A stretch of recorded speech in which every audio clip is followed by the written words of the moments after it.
This is it, guys. This is the first series, the big series of our 2-0 bracket between Indonesia versus Philippines. It is going to be RRQ Hoshi versus Fanatic Onic.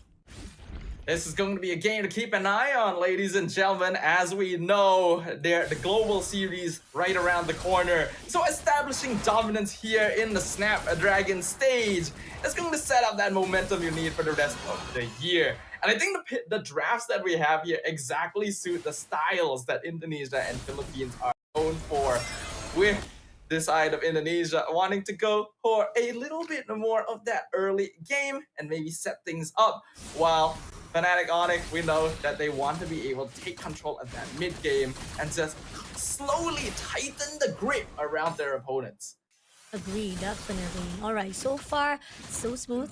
A great cover coming in. I mean, we do see invasion coming in between Susujin as well as Skylar. Skylar gonna be in the pick right now. Oh, almost close enough to be tagged out, but with a dash, he still managed to survive it out. And we do see at least Brusco is on the lag side. Whatever it is, he'll be able to be backed out. But that was a really too close to tell whether or not RRQ Hoshi was able to be taken down our one Kelra. But nevertheless, he'll still be able to hold it ground, and he had to back away to recall himself.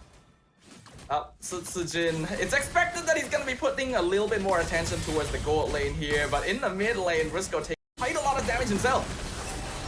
Oh, coming in, and now we do see the first fight coming in by Kurt, taking down Darren first. The attempts coming in from Darren try to shut down Fnatic Onic is not gonna be able to do so now. Edog and Vince gonna wait it out for Susujin to be actually hold it out, but this turtle is already in the hands of Kikon, and now they're going pushing in for the script itself. Kikon takes out Edog immediately with the Spirit of Alpha, now pushing straight away to the side of the one and only Susujin, but doesn't manage to put it. But that was already a good win with one kill on the side, as well as the turtle to be taken into Fnatic Onic.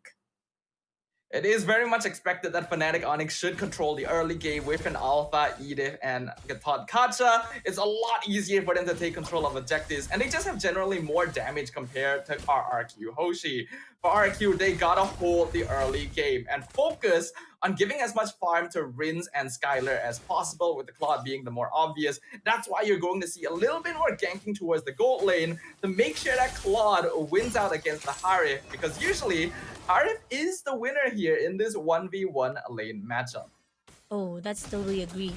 And here on out, we do see a 1v1 matchup coming in from Kurt as well as Darren. Airborne comes through, and now Kurt's trying to do it damage as much as he could. But I mean, you're talking about fighting off with Darren. I mean, a lot of the mobility-wise, survival and sustainability coming in from him. It's not going to be easy. Attempts coming in from the side of Kurt himself, but he's still not giving up. But he's got to be careful. Along the side of RRQ, it's going to be Susujin is just overlooking. And it seems that King Kong gets the input as well, and they will deny it as well. Now Rince moving away as quickly as possible before being tagged out. At least a reposition is a good in favor coming in from Hoshi, but they really gotta hold off for a while because the aggression being put out by Fnatic Onic at the moment right now, it's really scary. Yeah, I feel a little bit bad for Tyron, because when you are on a Hilda, you're usually the one causing havoc and pressure on the map. But because Onic just has so much early game damage and they're dealing with an alpha jungle, the Hilda cannot actually invade to try and disrupt King Kong. He just has to try and win out a lane priority, which is already kind of difficult against an Edith, so that they can roam and actually stop Onic from being overly aggressive on other parts of the map. Unfortunately, Onic not really being stopped by that. They're going to start contesting the turtle in Sujin. Oh, coming in straight with the Spirit of Alpha, pushing in straight. Airborne comes through. Darren trying to push in straight away to King Kong, but doesn't manage to get the kill he's needed. He's not getting a lot of damage, but the turtle has already been picked up and pushing in right now. Is trying to push in, but RRQ Hoshi doesn't get the target that they needed. Fnatic Onic, they're gonna actually get away already. They already got what they needed, but damage comes through from Susujin. Double kill taking down Kirk as well as the side of Brusco. Now that's what is needed coming in for the side of RRQ, but at the same time, this is gonna be tough for the side of Team Fnatic Onic, as at least RRQ Hoshi gets the trade that they needed. That is exactly what RRQ Hoshi is looking for, and actually a massive win, because up until now I have been mentioning that Fnatic Onic should be stronger at this stage of the game. They just have more presence and damage overall, but extended the team fight a little bit too far, and RRQ beautifully managed their resources and positioning playing around the healing being provided by the Revitalize so that they could prolong the fight and then re-enter once onic had overextended in the mid lane. Because of that, Sutsujin now has a little bit of an EXP lead against King Kong, and RQ has evened up the net worth difference. As long as they keep the gold even and Skylar does not die, this game is going in their favor. Agree, definitely. And a little bit struggle coming in from the side of Darren. This is where no matter how much you try to put out a potential to fight out with Kurt, it's still not enough. And going into the side of Susujin, I agree on the note that now he's actually in a very good advantage. Hopefully, Arakiyoshi can be potentially cover and control the movement that they are required right now to move into the mid game. And so far right now, we do see that team Fnatic Onic is gonna actually try to team up right at the top, gonna actually try to give a lot of pressure to Skylar as well as Ida, but it will be denied instantly. Team Arakiyoshi, really good grounding, really good coverage right now for both teams. It's really tie up for both of the teams right now. Yeah, like we mentioned, gold lane going to get a lot of attention because if onic can unlock Kelra and have him start gaining gold from assists, it accelerates their snowball so much further while stopping Skylar. But RQ not letting that happen. Oh, they're not letting it happen as well. They're contesting for the title as well. Darren coming in for the push of Brusco. Association takes down and get the title instead. But at the moment right now, they will be trying to go in for the scrimmage. Not done yet. Going in for the push to the side of Rins. Rins had to pull away with Susujin having so much damage to put out. They had to reposition, but it's a good move. Skylar almost been tagged out. Now Darren coming in for the backline. Did manage to take down. This is Zaman Post coming through and Rin takes down Kilra immediately. Now pushing on straight. Darren doesn't have much damage and they had to pull away. A really good win, but Super Frizz comes along with the trade and King Kong shuts down Susujin immediately with what cost they have. Even though getting the turtle is a 2 trades coming in from the side of Fnatic Onic. But Jiren, he seems like Kurt trying to get as much as kill as possible. He wants to go in for the push, but still, it was a good cause. They still managed to push away without any casualty, but the trade is still the same for Fnatic Onic as well as Philippine. Yeah, that trade initially looked incredible for RQ Hoshi. Again, beautifully managing their positioning, but this time it was them who prolonged the fight a little bit too far and underestimated the DPS. Oh, coming in for a fight as the moment right now, we do see Katokacha coming in, but at the same time, it's not going to pull anything with that Avatar Guardian. Team Fnatic Onic will be able to pull away for those fight, even despite the fact that RQ Hoshi was not been pulled in. But at the same time, RQ Hoshi, great position, great respawn-wise. So far, they know how to actually have a really good space between Fnatic Onic, and that's what is needed. Even on the ground-wise, they did manage to actually trade off between the two turrets from the top as well as mid lane. Here on out, Team RQ Hoshi, at least on the cover ground of the map, is still in their hands. Even though onic was able to get some good kills in that previous fight, remember the win condition we mentioned. As long as RQ Hoshi keeps the gold somewhat even until the late game, they are actually in the lead. And the gold difference right now, very, very small. Only about 1,000 in favor of Fnatic Onic Philippines. In comparison, RQ will scale way better, and they're going to play for that timing. Oh, they're gonna pay from starting. Avatar Guardian coming in for the push. At the moment right now, King Kong had to pull away, but so much damage coming in. But Skylar takes down Sprints immediately and Riz shuts down Brusco. Kara been stuck in the middle, will be taken out by Ida with the Wings of Dragon. But King Kong trying to survive with the Spear of Alpha, trying to move away, but Riz taking out Kurt. And it's gonna be Darren to push in with the last explosion, shutting him down with the sacrificer kill. But that's needed already from the side of RQ just to take down, getting the team wiped out. Desirable in RQ Hoshi hands. Fnatic Onic went for a slightly over-aggressive position around the Lord Pit. At this stage of the game, it's understandable. They still have control, they still have damage, but RRQ, I've been seeing their micro movements, and it has been very, very impressive the way that they're dodging Avatar the Guardian every single time, making use of iframes, and Edok as well, finding Super Prince in the backline and kicking him into the blazing duet, thereby funneling the entirety of Fnatic Onic into a small area where Skylar can do the most damage. He also now has the most gold in the game. RQ, with a 2k net worth lead now at 10 minutes, are very poised to take this game if Onic are not able to find an equalizer. Now let's see. They're gonna go in straight to the bottom side.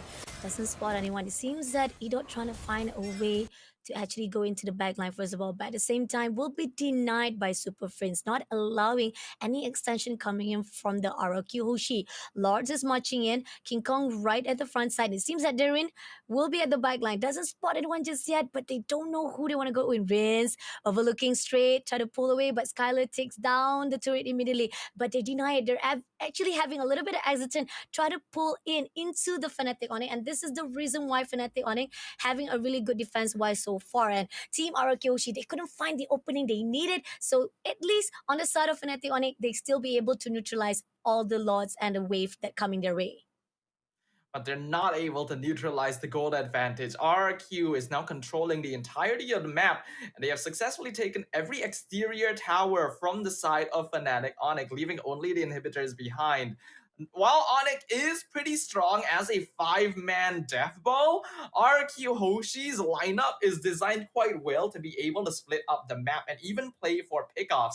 So they're gonna continue doing so and see if they can bait out individual members of Fnatic Onic.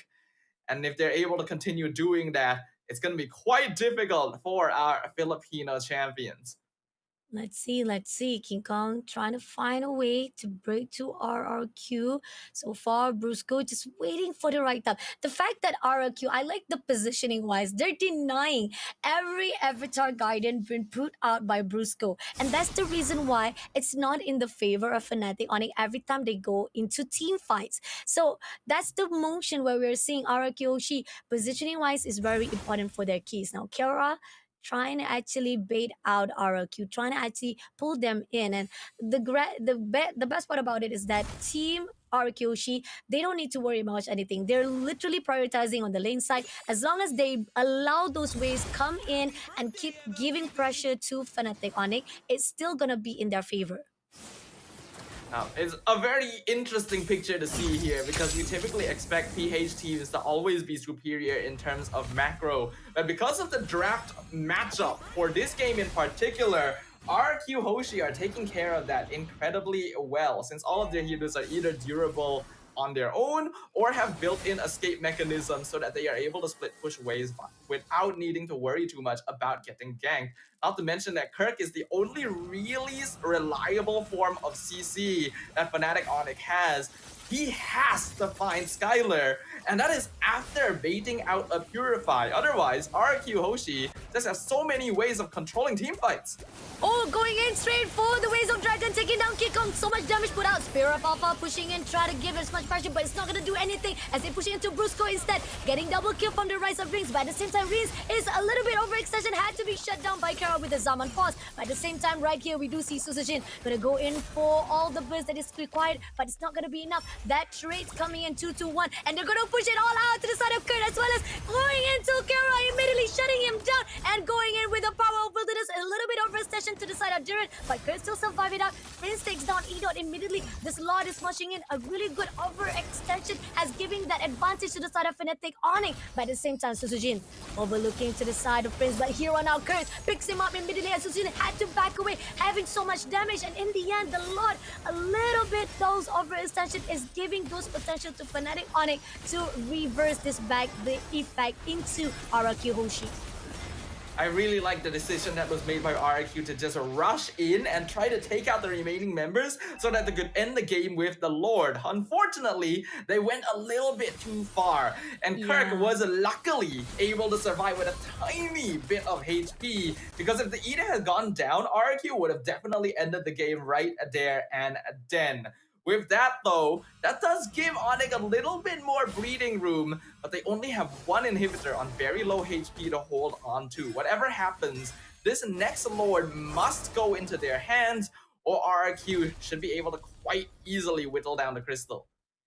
Right, 81 seconds to go for the Lord. Is either they will try to actually push those team fights, or will they actually try to go in for the team fights along that Lord lane? But here on out, E-Dog is just trying to overlook, he will try to find a way to actually pick it up. Rinse, a little bit overextension will be denied by Super Friends. And not only that, they're pushing in straight away, giving a lot of damage. They're going to actually push on forward that last turret immediately, but not going to be doing any a lot of favor, but just need one more push. Will be denied instantly by Fnatic. Just one more hit could have actually got that turret, but in the end, Fnatic still giving a lot of pressure, not allowing Arakiyoshi to even come in. Yeah, Skylar tried to go in with the BMI for one last hit on the tower, but we have to remember, in the patch, they updated the tower so that they are just super tanky if you don't have minions nearby. In the past, a single hit would have actually taken that down, but that's no longer viable. Regardless though, I think RQ are in a very, very comfortable position. Right now, Skylar going to be doing a lot of damage, and because there isn't enough ways for Fnatic Onic to force out his Purify, he can actually position himself very aggressively without needing to be worried about being CC chained. He has 0 deaths so far, and the Lord is coming up. Fnatic Onic need this, or they need to at least slow it down. With only one tower standing, if RQ pushes in with this and a Claude, the game is basically over. It is. Coming in right now, we do see King Kong trying to push into Duran, but at the same time, a little bit overextension coming to Edo with the Waves of Dragon. Didn't pick up anyone, but Skylar will be able to take down Kerr first of all, and getting double kill to the side of Brusco. Susujin take down Killer immediate, and King Kong, the overextension that was done by the side of Fnatic Onic, will be punished from Arakiyoshi, and unfortunately, they will go in straight into the grounds of this site. Despite the fact Duran had to be sacrificed, but it's already a done deal for the side of Team Arakiyoshi. They will be able to get this first game in the hands of Indonesia.